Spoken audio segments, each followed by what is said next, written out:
Odia movie बो बुट्टू बोता देख के आ रहा हूँ। कैसा लगा वो तो मैं तुम्हें बताऊंगा ही, पर उससे पहले बाबूशान महांती की जितनी तारीफ करें उतनी कम है, जो कि इस मूवी के एक्टर एंड प्रोड्यूसर हैं। क्योंकि मैं देख रहा हूँ कि दमन के बाद से वो अपने हर एक मूवी में कुछ न कुछ नए एलिमेंट्स ला रहे हैं, एक्सपेरिमेंट करने से बिल्कुल भी हट नहीं रहे और उसके साथ ही फ्रेश और यंग टैलेंट्स के साथ भी काम कर रहे हैं। और एक सुपरस्टार के लिए बार बार एक्सपेरिमेंट करते रहना ही आज के टाइम में बहुत रेयर है। एनीवेज पिक्चर में परसों ही देखे आ गया था, लेकिन फैमिली में कुछ प्रॉब्लम्स थी, इसलिए मूवी मैंने देखा भी लेट और वीडियो भी लेट ही बना रहा हूँ। लेकिन दाद देनी होगी इस बात की कि कल मैं जब 11 बजे का शो देखने गया था तो मेरा थिएटर लगभग 70 से 80% भरा हुआ था, और वो भी एक ओडिया मूवी के लिए।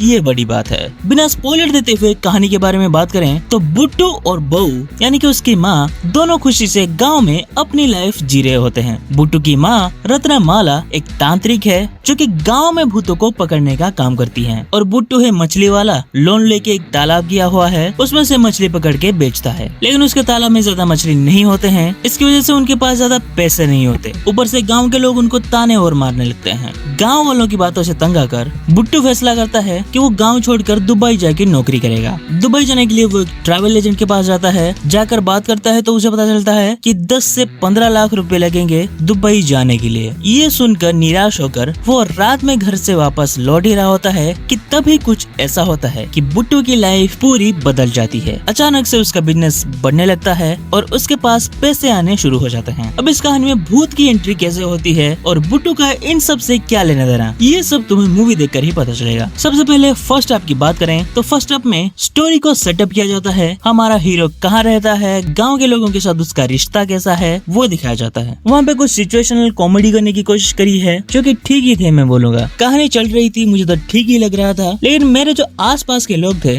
वो बोल रहे थे कि उनको बोरिंग लग रही है। तो हो सकता है कि मूवी के फर्स्ट हाफ में कुछ लोगों को कहानी बोरिंग लग सकती है, लेकिन मूवी में मजा आना तब शुरू होता है जब मूवी थोड़ा सीरियस हो जाती है। भाई इसका जो इंटरवल ब्लॉक था वो तो भाई एकदम पीक हो जाती है। वहाँ पे पहली बार भूत का सामना रत्नमाला के साथ होता है और भूत अपना पावर दिखाता है, सब कुछ तोड़ फोड़ कर देता है। फिर आता है वो डोली जूम वाला इफेक्ट, और यहाँ पे तो मेरे लिए सिनेमा मोमेंट हो गया था। फिर सेकंड हाफ में एक बैक स्टोरी दिखाई गई है। वो बैक स्टोरी मुझे बहुत अच्छी लगी। एक्चुअली वो बैक स्टोरी ही है जो सेकंड हाफ को थोड़ा ज्यादा इंटरेस्टिंग बनाती है। वहाँ पे जो एक्टर है स्पेशली उनकी वजह से, मैंने आज से पहले उनको कभी देखा नहीं था, लेकिन वो अपने रोल में बहुत ही कन्विंसिंग थे। इस बैक स्टोरी में कलर ग्रेडिंग थोड़ी अलग रखी थी, वो भी मुझे पसंद आया। लेकिन सबसे बड़ी बात, क्लाइमेक्स थोड़ा ठंडा रह गया। बहुत ही टिपिकल क्लाइमेक्स था ये। वहाँ पे मैं कुछ और बैंग एक्सपेक्ट कर रहा था। बाकी मुझे कुछ चीजें क्लियर नहीं हुई, जैसे कि अगर भूत किसी को लगा हुआ है तो उस भूत को गर्लफ्रेंड क्यों चाहिए थी, वो चीज ठीक से कन्वे नहीं हुई। एक डायलॉग रख देते कि उससे उस लड़की में खुद की गर्लफ्रेंड दिखाई देती है, तो ये चीज थोड़ी क्लियर हो जाती है अगर ये होता तो। अच्छा, इस मूवी में जो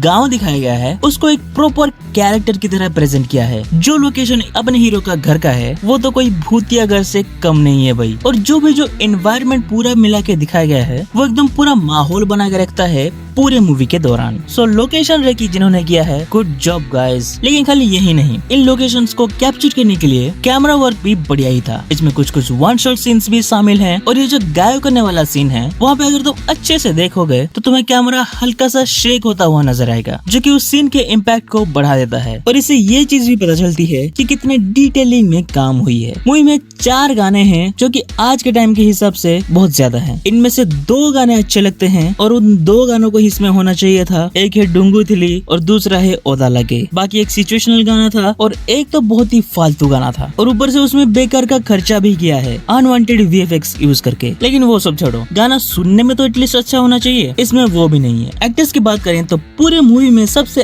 अच्छी एक्टिंग थी अपराजिता मैम की। उनके कैरेक्टर को एक स्ट्रॉन्ग एंड इंडिपेंडेंट वुमेन की तरह प्रेजेंट किया गया है और वो उस चीज को पूरी तरह से जस्टिस करते हुए दिखाई देते हैं। बाबूशान महांती भी अच्छे थे, लेकिन वो मुझे 100% कन्विंसिंग नहीं लगे एज कम्पेयर टू हमने पहले जो उनको देखा हुआ है। अर्चिता को इसमें कुछ ज्यादा करने के लिए नहीं था, जितना भी था उन्होंने अपने कैरेक्टर को जस्टिस किया है। ओवरऑल सारी चीजें तो मूवी की ठीक थी ही, लेकिन कमजोर एक ही चीज रह गई और वो है इसकी कहानी, जिसको कि एक मूवी का सोल माना जाता है, और वो ही इसकी सबसे बड़ी कमजोरी है। एक टिपिकल कहानी है, कुछ ज्यादा शॉकिंग एलिमेंट्स नहीं है, या फिर मैं बोलूं कि ये जो कहानी है इसको आपने कई सारी मूवीज में देखा होगा या फिर रियल लाइफ में भी सुना होगा। इनफैक्ट मैं बोलूंगा कि आपने रियल लाइफ में जो कहानी सुनी होगी वो इससे ज्यादा खतरनाक होगी। सो ओवरऑल यही था मेरा रिव्यू बो बुट्टू भूतो इस मूवी का। मेरा इस मूवी को देखने का एक्सपीरियंस बहुत ही एवरेज रहा। आप बताओ कि आपको कैसा लगा।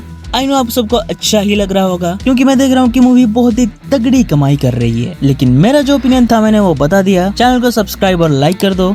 मैं आपसे मिलूंगा किसी और नए वीडियो में किसी और नए टॉपिक के साथ। तब तक के लिए बाय।